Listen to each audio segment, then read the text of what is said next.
What's up, guys? Today I'm coming at you with another comparison video. I guess we'll call it a Pocket Rocket special. I got a Jimenez JA380 versus a Ruger LCP 380. We'll start out by looking at the J80.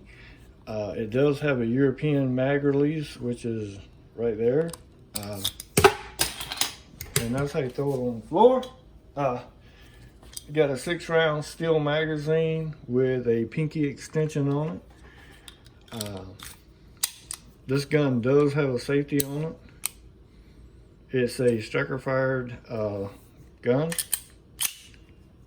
with a really smooth trigger pull. When I first got it, it was kind of tough. I hadn't painted the post on it because I don't carry it. That when it's cocked will show you that it's cocked. It comes with this red bunch of safety stuff on it, but I took all that crap off because I ain't like the way it looked like a toy. It's got plastic grips, just kind of cheap screw-on type stuff. There's a little bit of serrations right here on the slide. I'm assuming this is some sort of pop metal. I don't know how well you're gonna be able to see in there. Like I said, it's a pretty simple trigger pull, striker fired. Very simple design. On the other hand, we got a Ruger LCP 380, traditional magazine release. Steel magazine or aluminum because it's super light. It does have a pinky extension on it as well. This gun is hard to cock. Well, it would be if you got weak hands. I did paint the front post on this because I do carry this from time to time. It's got a really heavy pull. I mean, you gotta meaning to pull it. I try to stage it until I don't, I'm still staging, boom. I mean, and I was still staging a little bit. It's got a super heavy double action pull on it. It's hammer fired. You see that hammer right there moving. See how far you got to go to get it to fire. It does not have second strike capability like your Taurus guns do. This gun weighs, I don't know, let's see. Now this is with a magazine in it. It's not loaded, of course. It should be about 9-something ounces.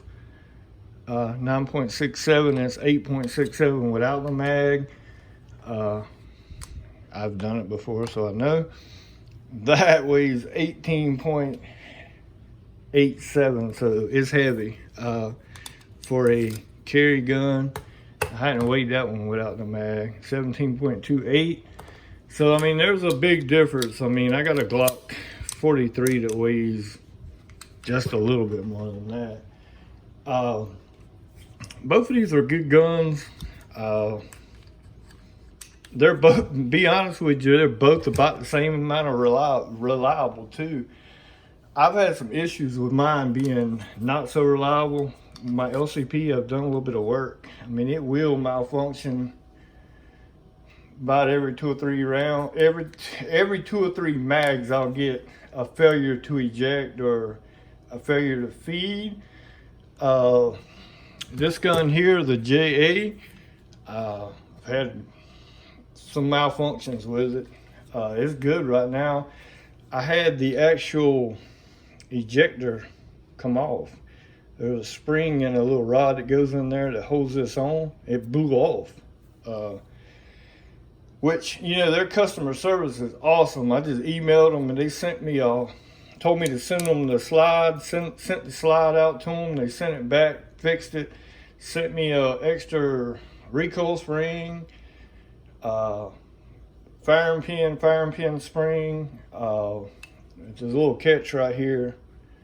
I don't know if you can see it, that holds the slide on. They sent me that piece. So, I mean, it was easy peasy as far as their customer service. 2-week turnaround, just like excellent customer service. Can't complain. So they both had issues. This one, I don't know. I'm still undecided about. I will carry it if I got shorts on, but I don't trust it. When I shoot it, I'm expecting a malfunction. God, can't talk. It seems to do better with hotter ammunition, like with self-defense ammunition. It doesn't seem to malfunction. Like, I've never had a malfunction with $1 ammo. You know, $1 a piece ammo, I've never had a malfunction with it. But with like cheap, you know, just practice loads, I'll get a malfunction. So I'm not going to shoot $400 of real expensive ammunition to see. But as far as my carry ammunition, it's never malfunctioned. So I mean, that's weird. It may just like it hot. And like I said, on this one, I had that failure with it, and after that failure, I mean, it shoots fine. It's heavy. It soaks up recoil real good. Actually, I can shoot this one better because it's single action, and you know, it's easier to shoot. I mean, you ain't got that 25-pound trigger pull. I mean, I know it's not really 25 pounds, but it's an 8-pound trigger pull, which takes some use. You know, you got to stage the heck out of it. I mean, it's pulling, I'm pulling brake. See, I mean, I surprised myself on that one. On the other one, I mean, it's just click. I mean, so I'd say that one's probably got maybe a 5.5, 6-pound trigger pull, where that one's got an 8. The serrations and stuff as far as the gun, it's a good looking gun, and it's super light. To break it down, you just pry that, that's one thing I hate about these guns, is you gotta have, well, I mean, you ain't gotta have no tools, but like I could take a plastic spoon or something like that, pull that, pop it, and then your slider come off. Now this other one's a little different. You stick a end of a pin in there, like to pull that, and then you pull the slide back, and it'll pop off. And you know, it's pretty simple. I've got videos on both of these guns individually. I got one where I break this one down and kind of show in some more detail. I don't know if I break this one down in the video or not. Probably not, because it's too damn aggravating. But that's two of the, you know, cons against those guns, is they're a little aggravating to clean. The pros, I would say, are they're cheap. I mean, that would be my biggest pro. This cost $160, which I've seen they're going up now. You can get them for around about 200 or a little bit above, but I caught mine on sale for, I don't know, I caught it somewhere for like $140, and then I transferred it in and so I had to pay $20 to have it transferred, so it ended up being $160, and that was new. I bought this new. I paid $100, and whatever the tax on that was is what I paid for it. I've had this one for a long time.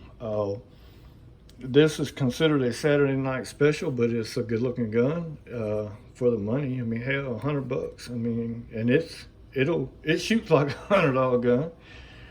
It's got plastic grips on it. I mean, nothing, you know, special.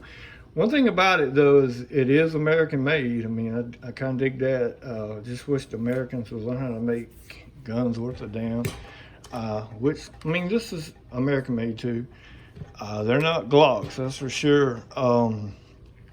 One thing about this is when you got the safety on, it will still try to engage. I mean, it'll just engage enough to create a jam. So remember that if you buy one, make sure the safety's off when you chamber around, or it will not completely chamber. If you got any questions about these guns, leave them in the comments. I know this is a real budget, cheap comparison, this isn't for all you gun ninjas or, you know, millionaires or people that's got a whole bunch of money. This is just for common broke people that want to have a gun too.